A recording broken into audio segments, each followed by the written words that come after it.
أو كما قال صدقت يا رب العالمين وصدقت يا رسول يا رحمة للعالمین۔ بندہ پروردگارم امت احمد نبی دوست دارم چار یارم تابع اولاد علی مذہب حنفیہ دارم ملت حضرت خلیل خاک پائے غوث اعظم زیر سائے ہر ولی۔ ان اللہ وملائکتہ یصلون علی النبی یا ایھا الذین آمنوا صلوا علیہ وسلموا تسلیما۔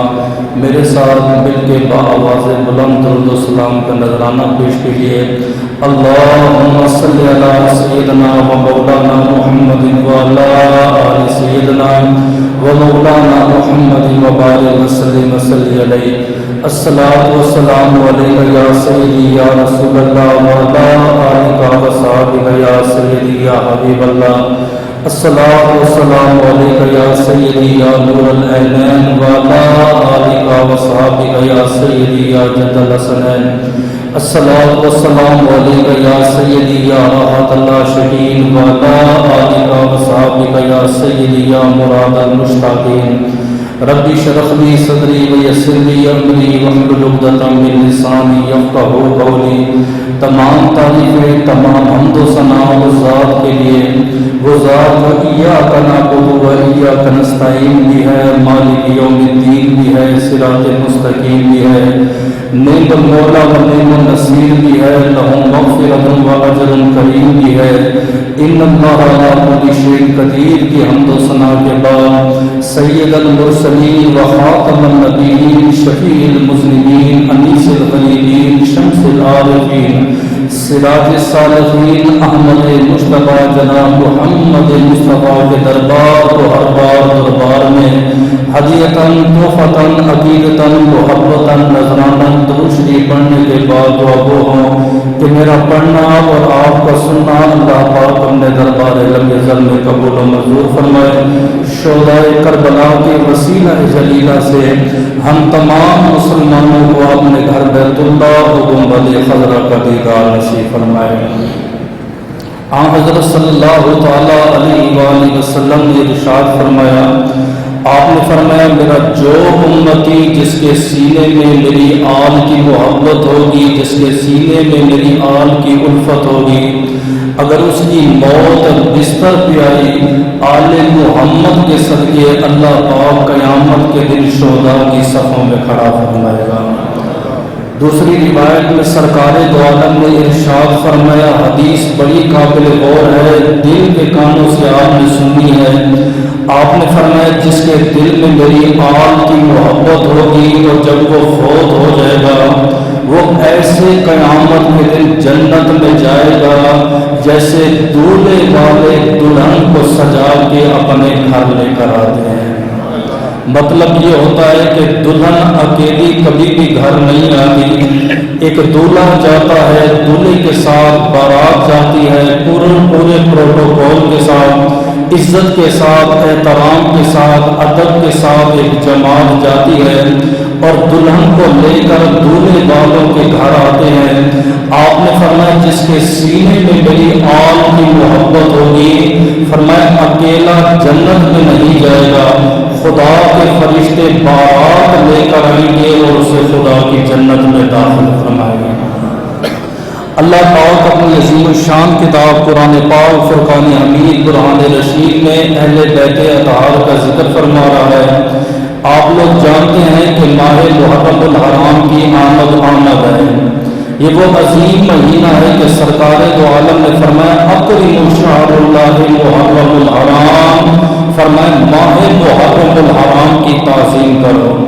تعظیم کا کیا مطلب ہے کہ اس مہینے میں آپ نے جھوٹ نہیں بولنا، غیبت نہیں کرنی، چغلی نہیں کرنی، گناہ صغیرہ سے بچنا ہے، گناہ کبیرہ سے بچنا ہے۔ ہر مہینے ویسے ہر سال، لیکن کچھ مہینے اور کچھ خاص دن ایسے ہوتے ہیں جس میں اسلام نے تاکید کی ہے کہ آپ نے ان مہینوں کا ادب احترام کرنا ہے۔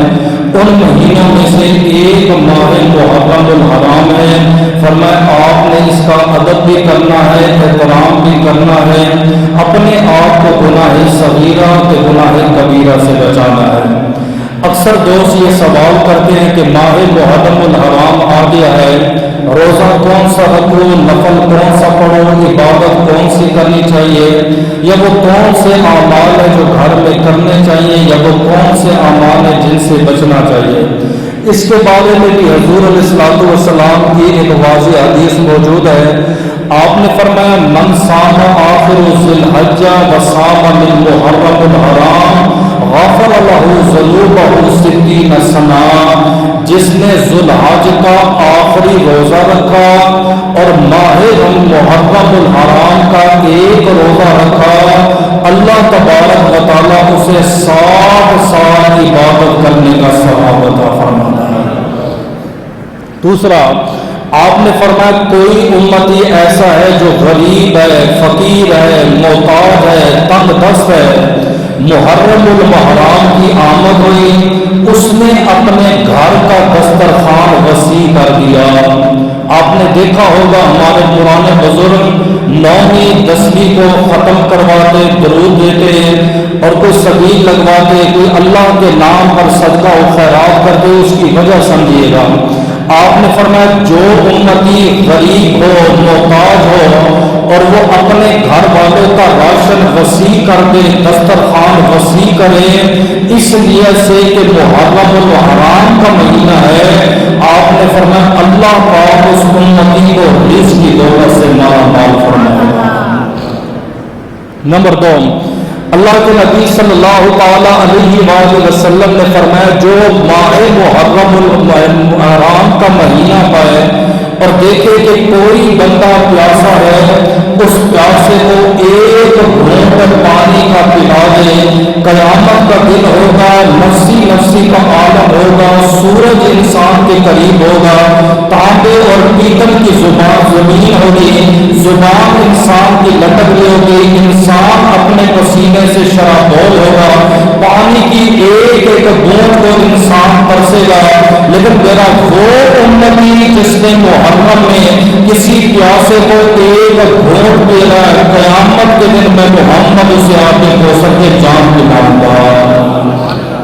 نمبر 3، فرمایا جس نے ماہ محرم الحرام میں کسی ایسے آدمی کو دیکھا جس کا لباس پھٹا ہوا تھا، جس کے پاس لباس نہ تھا، یا ایسے آدمی کو دیکھا جس کے پاؤں میں جوتے نہ تھے، ایک جوڑا جوتوں کا یا ایک جوڑا کپڑوں کا اس نے پہنایا، فرمایا قیامت کے دن اللہ پاک اسے نوری جوڑوں میں سے جوڑا پہنائے گا۔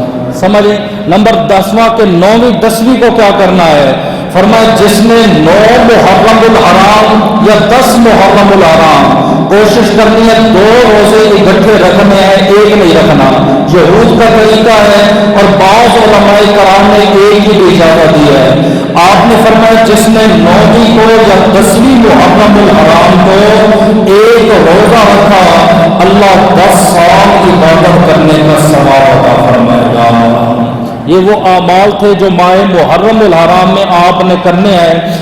جیسے ہی ماہ محرم الحرام کا مہینہ شروع ہوتا ہے، کچھ لوگ وہ ہیں جو پنجتن پاک کا ذکر خیر کرتے ہیں، کچھ لوگ وہ ہیں جو حسن و حسین کا ذکر کرتے ہیں، اور کچھ لوگ وہ ہیں جو شہدائے کربلا کا ذکر کرتے ہیں، اور کچھ لوگ وہ ہیں جو 12 ائمہ کرام کا جو ہے وہ ذکر خیر کرتے ہیں۔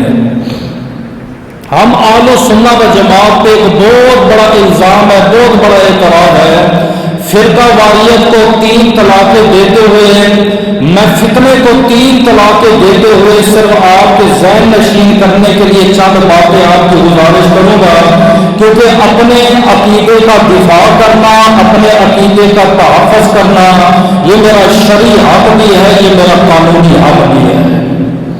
آج تک آپ نے دیکھا ہوگا 32 سال ہو گئے ہمیں اس ادارے میں، نہ میرے والد کی زبان سے کبھی آپ نے کفر کا فتویٰ سنا ہوگا، نہ میری زبان سے کبھی آپ نے کفر کا فتویٰ سنا ہوگا، نہ ہی ہم نے کسی بد مذہب کو یا دوسرے مسلک والے کو کبھی گالی تک بھی نہیں دی۔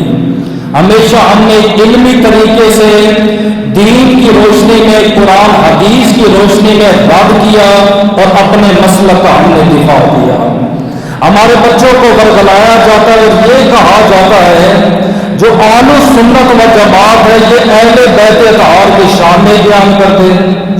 اگر بیان کریں گے تو امام حسنین کریمین کی بیان کریں گے، پیغمبر پاک کی بیان نہیں کریں گے۔ چلو پیغمبر پاک کی شان بیان کرتے ہیں لیکن 12 ائمہ کرام کا ذکر نہیں کرتے۔ یہ واقعی ہماری کمزوری ہے اور مولا علی شیر خدا کا فرمان ہے۔ آپ نے فرمایا مرد وہ ہے جو اپنی کمزوری کو مان لیں۔ یہ ہماری کمزوری ہے کہ ہم نے امت مسلمہ کو 12 ائمہ کرام کے بارے میں نہیں بتایا، ان کے نام کے متعلق نہیں بتایا، ان کے عقائد اور نظریات کے متعلق نہیں بتایا، جس کی وجہ سے آج امت جو ہے گمراہ ہو گئی اور امت یہ سمجھنے لگی کہ معاذ اللہ شاید اہل سنت و جماعت اہل بیت اطہار سے محبت ہی نہیں کرتے۔ یہاں میں ایک بات اور کرتا جاؤں گا کہ آپ کو مزید اچھے طریقے سے آج کا سبق سمجھ آ جائے۔ ہم صرف 12 امام نہیں مانتے، 12 تو وہ ہے جو امام حسین کی اولاد سے ہوئے۔ مجھے بتاؤ امام حسن مرتضیٰ کا کیا جرم ہے؟ سمجھیں؟ پیاسے امام حسین کی شہادت کا ذکر ہوتا ہے، بڑا چرچا ہوتا ہے، ہونا بھی چاہیے۔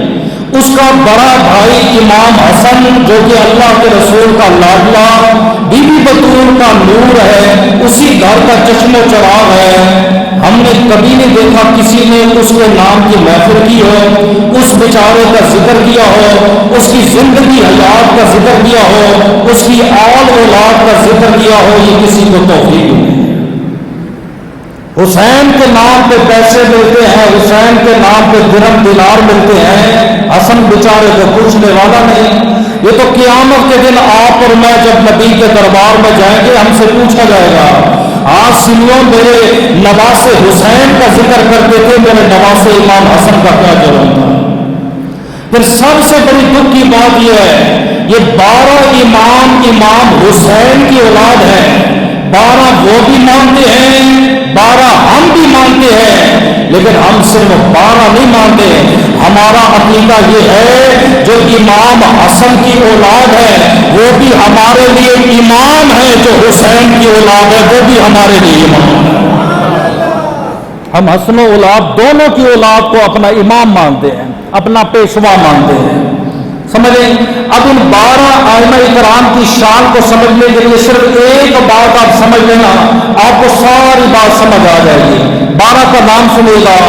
مولا علی شیر خدا، مولا علی شیر خدا کے بیٹے کا نام ہے امام حسین، امام حسین کے بیٹے کا نام ہے امام زین العابدین، امام زین العابدین کے بیٹے کا نام ہے امام باقر، امام باقر کے بیٹے کا نام ہے امام موسیٰ کاظم، امام موسیٰ کاظم کے بیٹے کا نام ہے امام علی رضا، امام علی رضا کے بیٹے کا نام ہے امام نقی، امام نقی کے بیٹے کا نام ہے امام تقی، امام تقی کے بیٹے کا نام ہے امام حسن عسقلانی، اور تا قیامت امام مہدی تک یہ ٹوٹل جا کے بنتے ہیں 12۔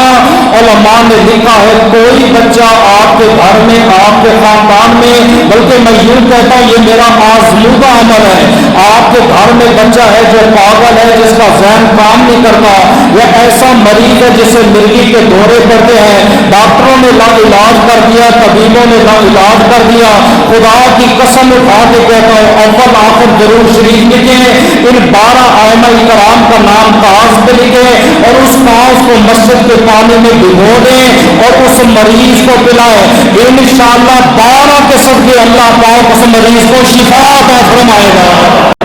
جن کے ناموں میں اللہ پاک نے اتنی شفا رکھی ہے، آپ اندازہ لگائیں اللہ پاک نے خود ان کو کتنا مقام تے مرتبہ عطا فرمایا ہوگا۔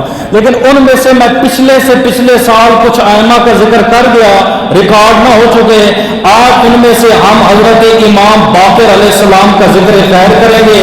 آپ کا جو ہے نام نامی غور کیجیے گا، آپ کی ولادت باسعادت 57 ہجری میں ہوئی، جبکہ وصال باکمال 114 ہجری میں ہوا۔ میرے نبی کا جب وصال ہوا آپ کی عمر ہے 50 سال، اور جب سیدنا امام حسین کو شہید کیا گیا 61 ہجری میں آپ کی عمر قریب 4 سال یا 5 سال تھی، اور آپ کو وصیت کے مطابق جنت البقیع میں دفن کیا گیا۔ اللہ کی بارگاہ میں دعا ہے اللہ پاک اس امام کی قبر انور کے صدقے جتنے والدین اس دنیا سے چلے گئے ان کی قبروں کو جنت کے باغوں میں سے باغ بنائے۔ اب آپ نے ان کا نام سمجھنا ہے، نام پہ غور کیجئے گا۔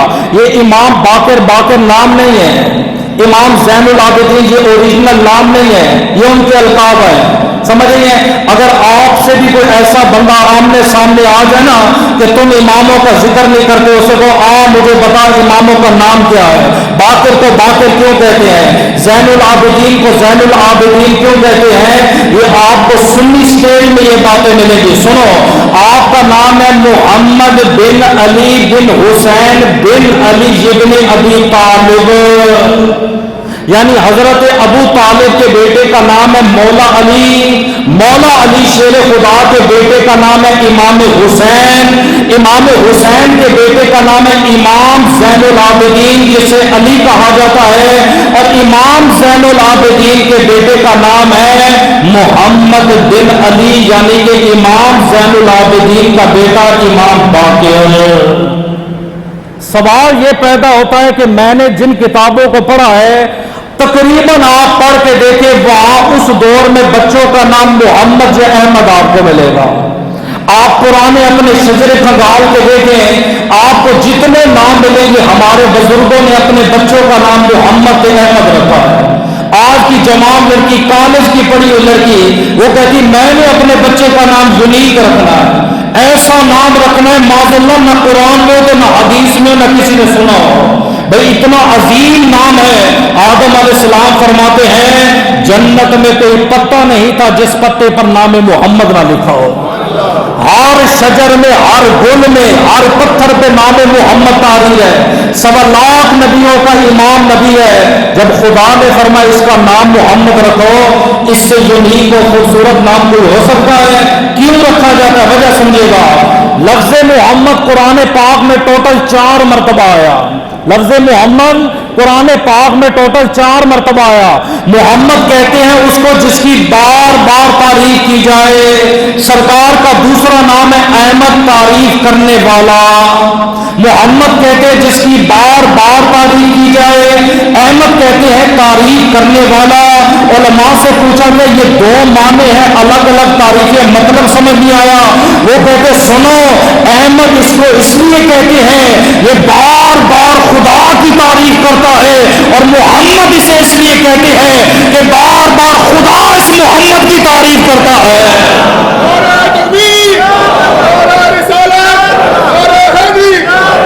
عورت ہے، فرمایا بانجھ پن ہے، رسولی ہے، ڈاکٹر نے لا علاج کر دیا اور کہا کہ تجھے اولاد نہیں ہو سکتی۔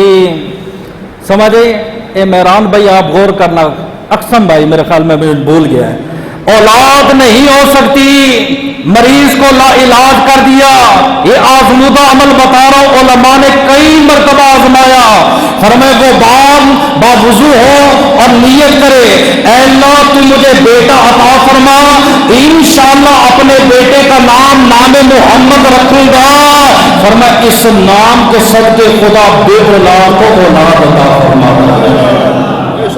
سمجھے؟ دوسرا کیوں رکھو؟ فرمایا نبی فرماتے ہیں بدبخت ہے وہ باپ جس کو اللہ 3 بیٹے دے اور کسی ایک بیٹے کے نام کی نسبت میرے ساتھ نہ کرے۔ اکثر میرے پاس آتے ہاں بھی بچے کا نام عبداللہ، یہ بچے کا نام عبد الرحمان، ٹھیک ہے کیوں بھائی یہ نام اللہ کو پسند ہے؟ بالکل حدیث میں ہے عبداللہ بھی اللہ کو پسند ہے، عبد الرحمان بھی پسند ہے۔ جب پیچھے محمد لگا دو تو سمجھے نبی بھی راضی تو خدا بھی راضی۔ کیا ہوتا ہے محمد لگانے سے؟ میری بات سمجھ آ رہی ہے؟ اور بغض اتنا ہے، میں آپ کو صرف اشارہ دے کے گزر جاؤں گا، مہینہ گرم ہے، کتابیں ہم لینے کے لیے جاتے ہیں نا، ہم بک سٹال پہ کھڑے ہوتے دور سے بتا دیتے ہیں کہ کتاب ہماری ہے، یہ کتاب ان کی ہے۔ اکثر ہم سے وہ پوچھتے ہیں بھائی ایک کتاب مارکیٹ میں آج آئی ہے، آپ کو کیسے پتا چلا؟ ہم کہتے ہیں بھائی دور سے دیکھو،